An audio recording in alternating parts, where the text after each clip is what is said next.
মিত্র, তুমি আমার পিতার প্রাণ রক্ষা করেছো, তোমার কাছে চিরকৃতজ্ঞ থাকবো।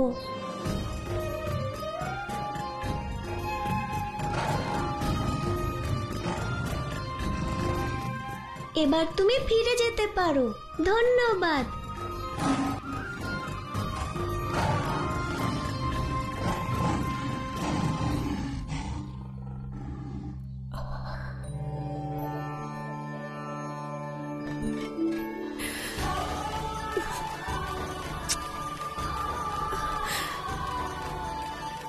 আমার প্রিয় মারুতি,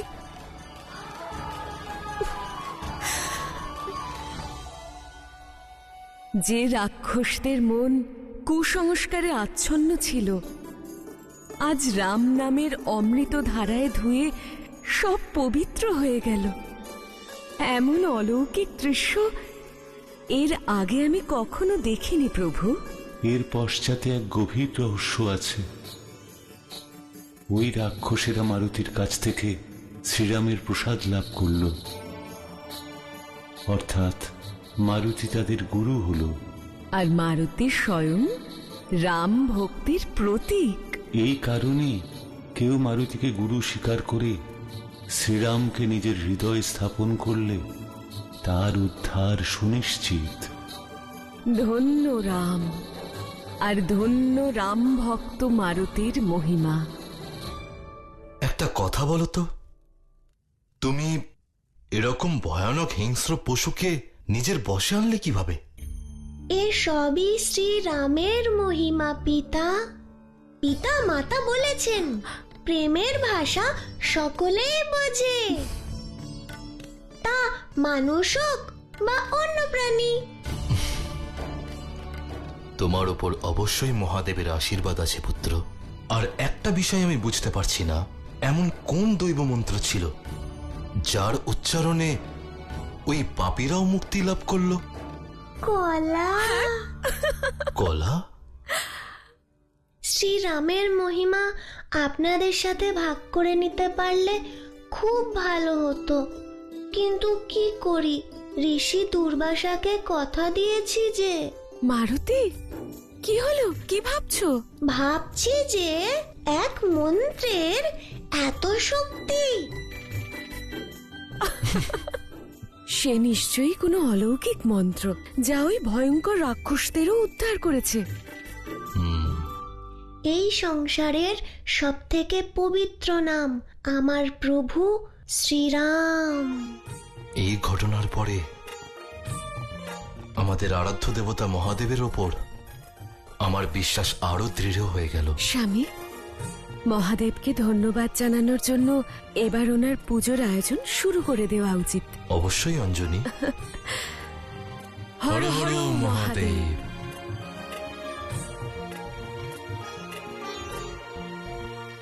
রাম।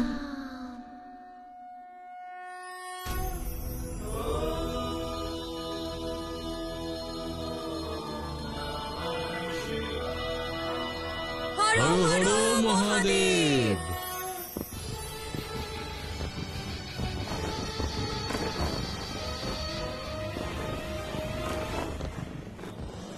হে মহাদেব, আপনি আমাদের রক্ষাকর্তা, আর আপনি তারণহার। এভাবেই আমাদের আশীর্বাদ করবেন প্রভু। আমাদের মারুতির জীবনে যেন কোনো সংকট না আসে মহাদেব। সংকট তো ফিরে এসেছে মারুতির জীবনে। অঞ্জনী পুত্রের বিনাশ এবার তো নিশ্চিত, কারণ নিজের শত্রুদের বিনাশ করে নিজের নগরীতে ফিরে এসেছে মহাবলী বালি।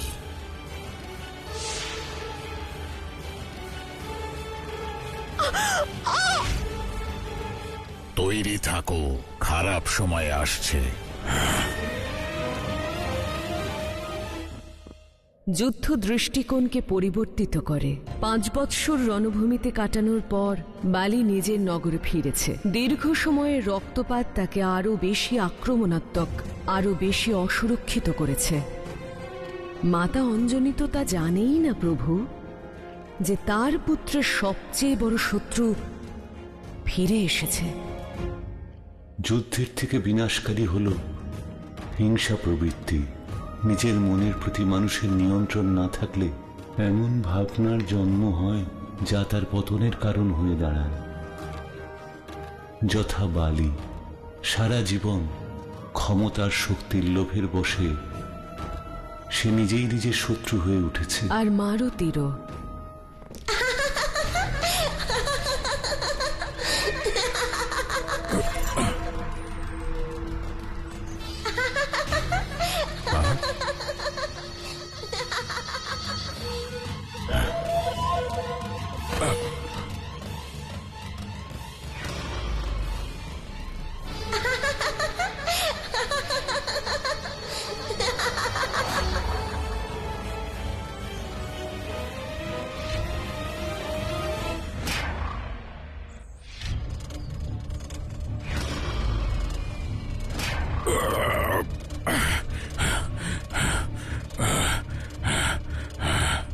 কে ওখানে?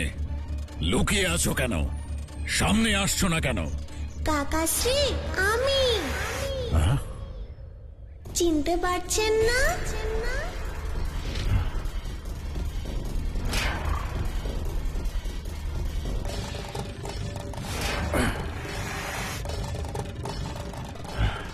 তুমি কে? সামনে এসো। আমি কে?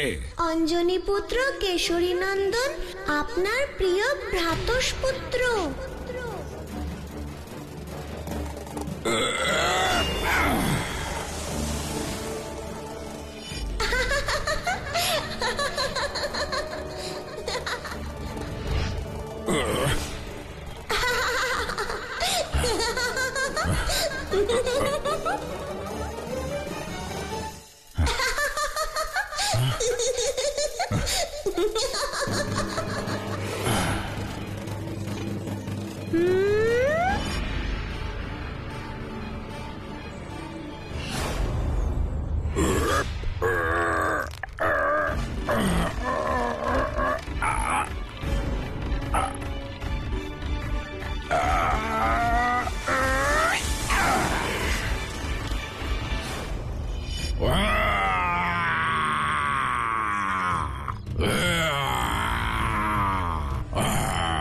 সাহস থাকলে আমার সামনে এসো বালক, তারপর দেখো আমি তোমার কি অবস্থা করি।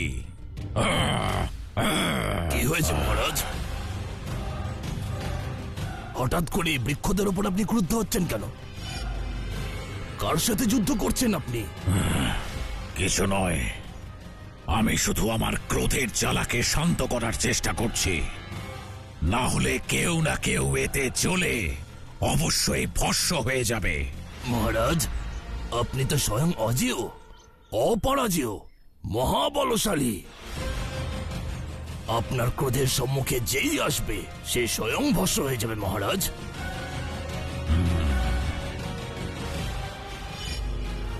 নদীর তীরে আমার সন্ধ্যা আরতির সময় হয়ে গেছে।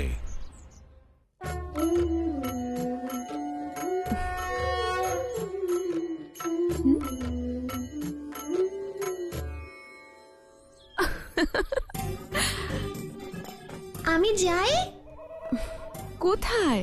ওই যে নদীর তীরে, যেখানে আপনার পুত্রের সভা বসে।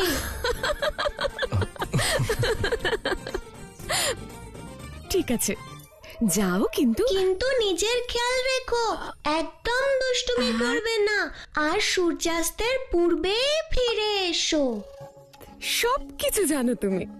আমি শুধু আমার মাতার হৃদয়ের কথা জানি, আর শুধু সেটাই মানি। ঠিক আছে, ধন্যবাদ। এসো।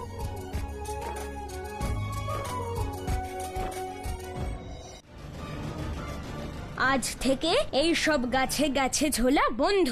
কেন? কারণ গাছে ঝুলছি বলে আমাদের উচ্চতা আর বাড়ছে না। বানর হয়ে গাছে ঝুলবো না তো কি করব? রথে চড়ে ঘুরবো। আবার কি? রথ? এখানে রথ কোথায় পাবো? আমার ভাগ্যে কি আর রথযাত্রার মতো সুখ আছে বন্ধু? এমন কথা বলো না বন্ধু, আমি তোমাকে রথযাত্রা করাবো। কবে? যখন কোনো রথ পাবো তখন। তাহলে চলো।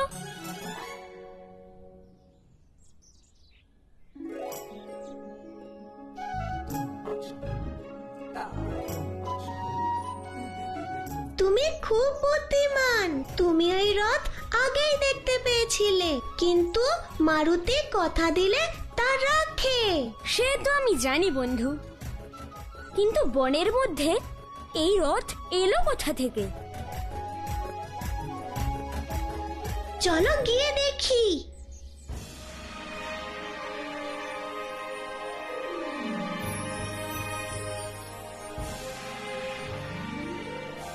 এই রথ কার? আবার প্রশ্ন করছি, কে এই রথের অধীশ্বর?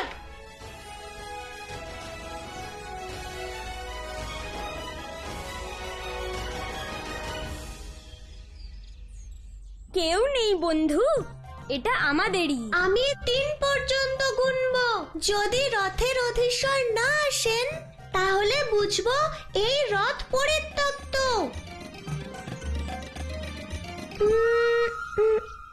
1 2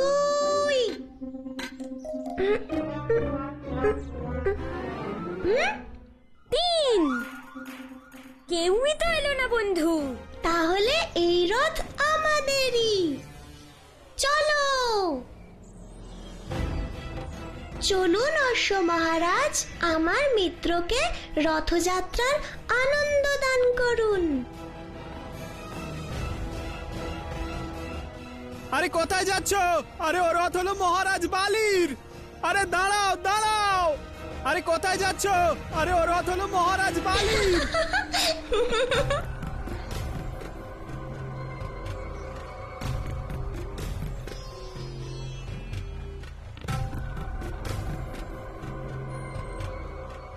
अपहिष्टमय भव, अपहिष्टमय भव, अपहिष्टमय भव। মহামন্ত্রী, মহামন্ত্রী, অনর্থ হয়ে গেছে মহামন্ত্রী। দুজন শিশু মহারাজ বালির রথ নিয়ে পালিয়ে গেছে। কি পালিয়ে গেছে অর্থাৎ? তুমি কোথায় ছিলে? কার এত বড় দুঃসাহস? মহারাজ যদি জানতে পারেন তাহলে অনর্থ হয়ে যাবে।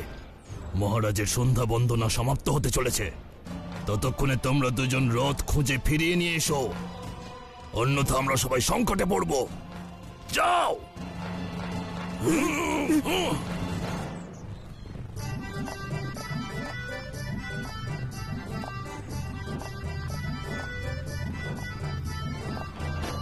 বলো বন্ধু, কোথায় যেতে চাও? রানীমার আদেশ মনে আছে তো বন্ধু? অন্ধকার নামার পূর্বেই প্রাসাদে ফিরে যেতে হবে। অবশ্যই। আমাদের গতি দেখেছো? আমরা নিমেষে প্রাসাদে পৌঁছে যাব। আরে এ তো সেই জলাশয় যেখানে অনেক কুমির আছে। থামো থামো থামো, রথের মুখ ঘোরাও আর এক্ষুনি ফিরে চলো। কেন বন্ধু? এই স্থানে যখন এসেছি তখন এই স্থানের আনন্দ উপভোগ করব। ক্ষুধা পেলে গাছের সতেজ ফল খাবো, তারপর কুমির দেখবো।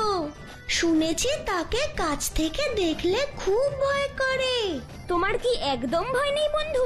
রোমাঞ্চহীন জীবনে বেঁচে থেকে কি লাভ বন্ধু? অশ্ব মহারাজ, চলুন, গতি বাড়ান।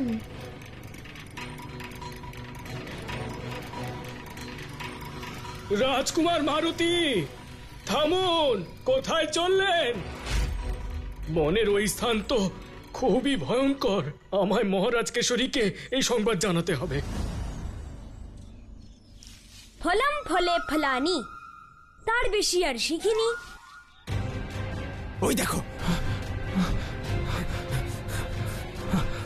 কি দুঃসাহস! এত সাহস আমাদের মহারাজ বালির রথ চুরি করেছিস তোরা? আমরা চুরি করব কেন মহাশয়? এই রথটার কোনো প্রভু ছিল না, এখন আছে। তোর সারথি কোথায়? সারথি নয়, বলো মহারাজ। মহারাজ, ডাক তোদের মহারাজকে। আমি এখানে। কে কথা বললো? ইনি হলেন আমাদের মহারাজ, আপনাদের ডাক শুনে স্বয়ং এসেছেন দর্শন দিতে।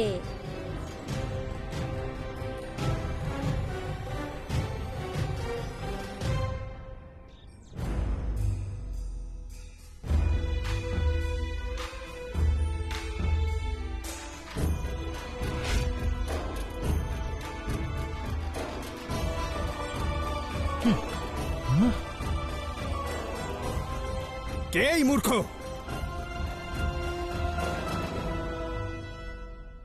আপনারা আমাকে চেনেন না? আচ্ছা ঠিক আছে, বন্ধু আমার পরিচয় জানিয়ে দাও। সমগ্র সংসারে ওনার সমতুল্য, নিষ্ঠাবান এবং একাগ্র, লাড্ডু প্রেমী আর কেউ নেই।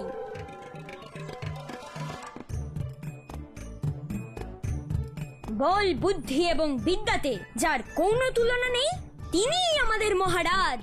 এমন শক্তি যে গাছ নাড়িয়েই ফল মাটিতে ফেলতে পারেন, এমন বুদ্ধি যে আকাশের তারা দেখে দিক নির্ণয় করতে পারেন, এমন বিদ্যা যে জঙ্গলি বাঘও পোষ মেনে যায়। সকলের ভাষা বুঝতে পারেন উনি। বন্ধু এবার শান্ত হও, শুনলেন তো? বন্দি করে নিয়ে চলো ওই দুই শিশুকে। রাজরাত চুরি করার জন্য কঠোর শাস্তি দেওয়া হবে, কারাগারে বন্দি করে রাখা হবে এদের।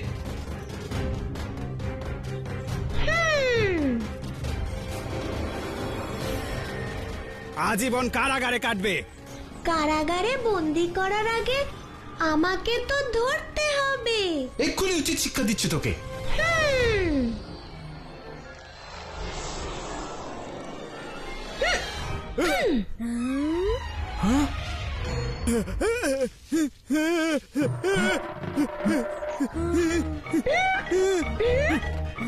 বাঁচাও আমাকে।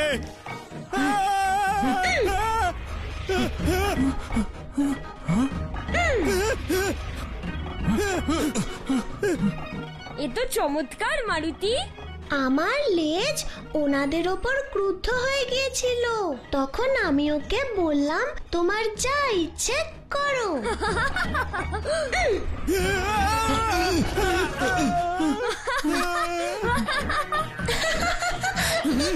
এক সামান্য শিশু হয়ে আমাদের সঙ্গে লড়াই করিস? আমরা তোকে আর ছাড়বো না।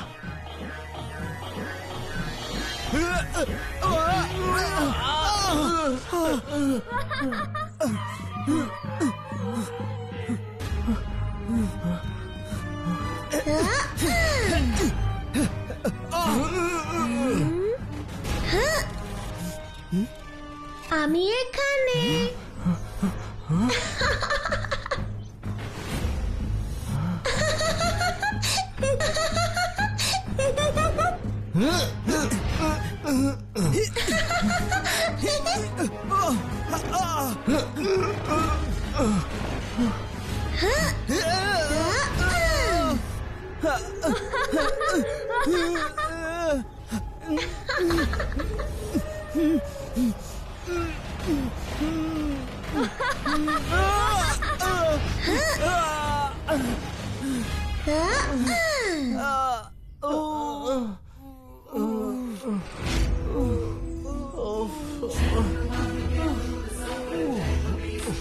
আপনারা যদি ভালোবেসে রথ চাইতেন আমি দিয়ে দিতাম, কিন্তু আপনারা আমাকে চোর বলেছেন, মূর্খ বলেছেন, এই কারণেই আমি আপনাদের সামান্য কষ্ট দিলাম। শিশু ভেবে ক্ষমা করবেন।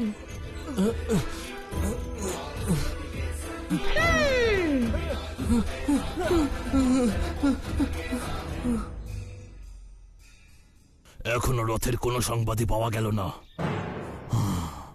আমাদের মহারাজের সন্ধ্যা বন্দনা সমাপ্ত হতে চলেছে। আমার রথ কোথায় গেল? মহারাজ, ক্ষমা করবেন মহারাজ, আপনার রথ দুজন শিশু নিয়ে পালিয়ে গেছে। কি বলছো তুমি? মহারাজ, সৈনিকেরা গেছে রথ ফিরিয়ে আনতে, ওরা এলো বলে। মহারাজ, আমার রথ কোথায়?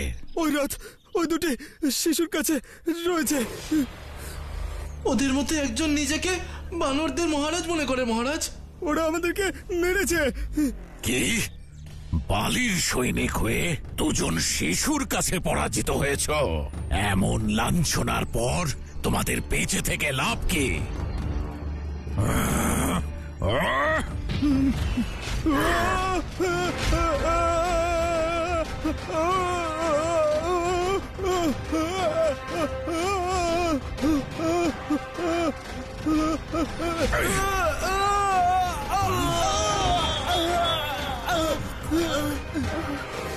এবার ওই দুজন শিশুর পালা।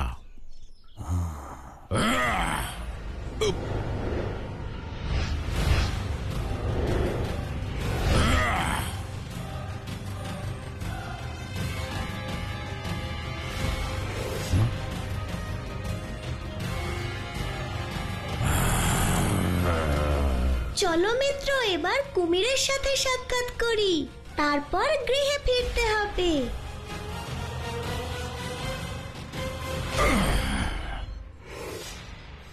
হ্যাঁ,